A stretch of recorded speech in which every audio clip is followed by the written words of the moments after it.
이명박 정권을 향한 여권의 적폐청산 움직임을 둘러싸고 여야가 그야말로 날선 공방을 벌이고 있습니다. 취재기자 연결해 보도록 하겠습니다. 조정린 기자. 네, 국회입니다. 침묵하고 있던 이명박 전 대통령이 어제 처음으로 공식 입장을 내놨는데, 자, 민주당은 어떤 반응을 보이고 있습니까? 네, 이명박 전 대통령은 어제 적폐청산의 퇴행적 시도는 국익을 해칠 뿐 아니라 결국 성공하지도 못할 것이란 입장을 밝혔는데요. 민주당 지도부는 즉각 반발했습니다.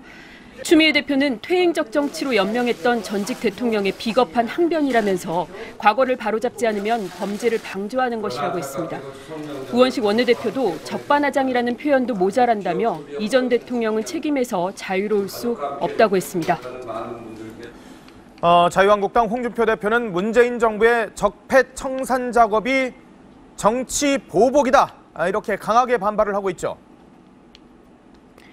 네, 그렇습니다. 한국당 홍준표 대표는 문재인 정부의 MB정부에 대한 수사가 노무현 전 대통령의 죽음에 대한 정치보복쇼라고 맹비난했습니다.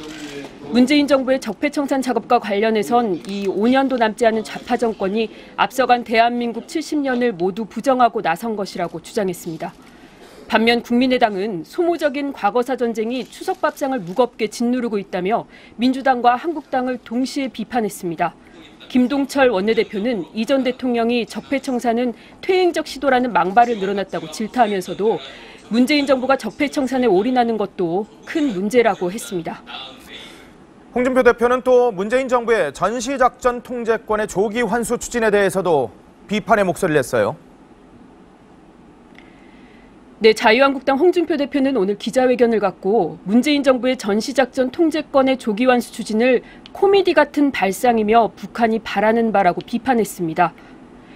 특히 대통령은 친북 이념에 경도된 일방적인 막말을 들어서는 안 된다면서 문재인 대통령의 각성과 결단도 촉구했습니다. 문정인 특보의 한미동맹이 깨져도 전쟁은 안 된다는 발언과 관련해선 이런 주장을 하는 사람들의 조국이 어디인지 묻고 싶다고 꼬집었습니다. 자, 오늘 오전에 바른정당 의원총회를 열었는데 최근 논란이 됐었던 보수우파 통합추진위원회에 대한 논의를 했는데, 자, 결론이 어떻게 났습니까? 네, 바른정당은 의원총회를 열고 이 당 일각에서 주장하는 보수우파 통합추진위원회가 당의 입장이 아니라고 일단 결론을 내렸습니다. 자유한국당과 바른정당 3선 의원이 모여 합의한 이 통합추진위 구성은 당의 뜻이 반영된 것이 아닌 개인 자격으로 논의된 것이란 설명인데요.